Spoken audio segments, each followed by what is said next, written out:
This was the most ambitious culinary venture we took thus far. It was either going to be a smashing success or epic fail, and we'd be out about $220.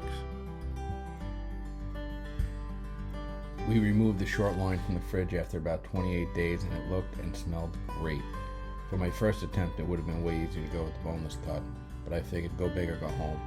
We used my Sawzall with a stainless steel blade, and it worked beautifully to cut the loin into T-bones and porterhouses.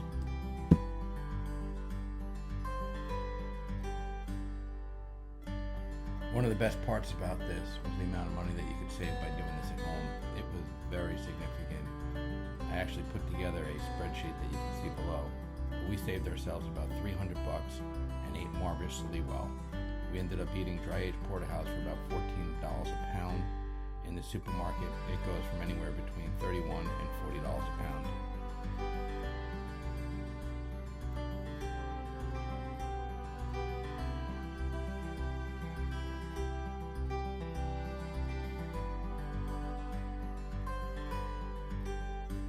It's going to be really important to remove the two ends. Butchers call this the pellicle. Once we cut our 6 huge steaks, we trimmed them up and ended up with about 15 pounds worth of steak. 15 pounds worth of dry-aged steak would have cost over $500 in the butcher shop. The whole short loin cost us about $220, so we had some significant savings there. That tool there is a meat scraper. Bought that on Amazon for just a few dollars. And there you have it. 3 porterhouses, 3 T-bones. I put aside the biggest porterhouse to have tonight. The others I vacuum packed and put in the freezer for a later date. Now on to cut some rosemary and thyme for the steaks.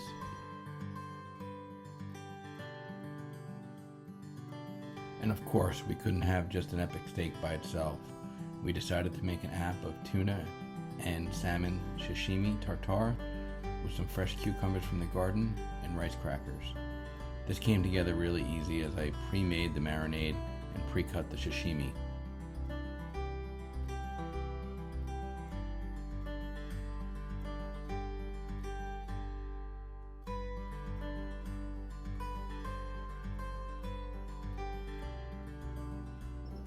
We mixed the salmon and tuna separately with a little bit of the marinade and some sesame seeds.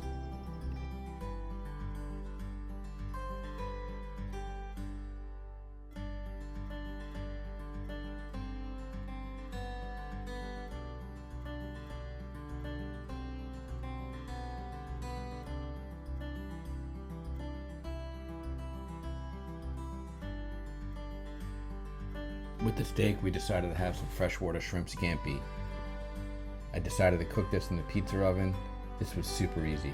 I pre-marinated the shrimp in garlic oil, crushed chili, and salt and pepper. Once placed in the cast iron pan, I placed it in the oven and it cooked in only 10 minutes. Really important to leave the shrimp shell on as it adds flavor and prevents the shrimp from drying out.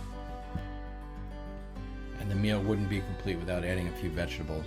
We decided to grill some fresh eggplant and zucchini from the garden.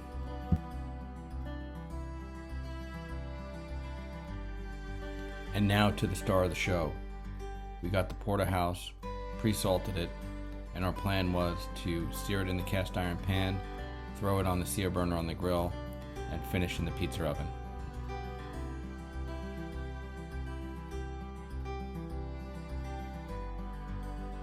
The pan was super hot.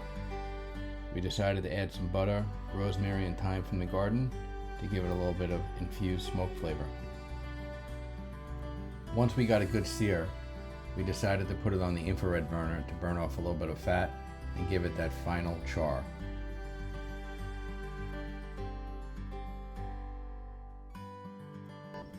The sear burner is one of my favorite parts about the new outdoor kitchen. Very versatile, and you can use it for just about everything. It goes from about 0 to 1,000 degrees in 60 seconds. I like to stand the steak up to cook that meat closer to the bone to a perfect medium rare. Once we achieved a good sear, we took it off the grill and cut it up steakhouse style to be finished in the pizza oven with a little bit of rosemary and butter.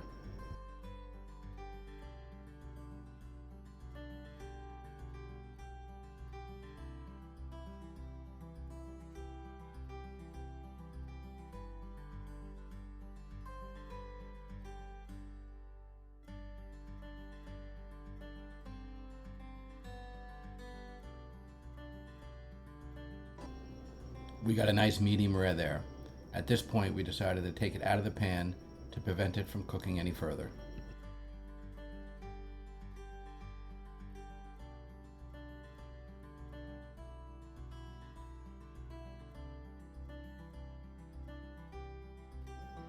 By this time, we were really ready to eat, and everything looked great.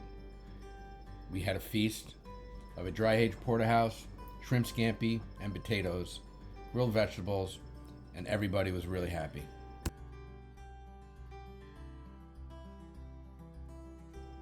Even though we were all stuffed, we had room for some apple strudel to finish off the night. Thanks, hope you enjoyed. Special thanks to Joe Victorine for the wonderful cinematography. Thanks, Joe.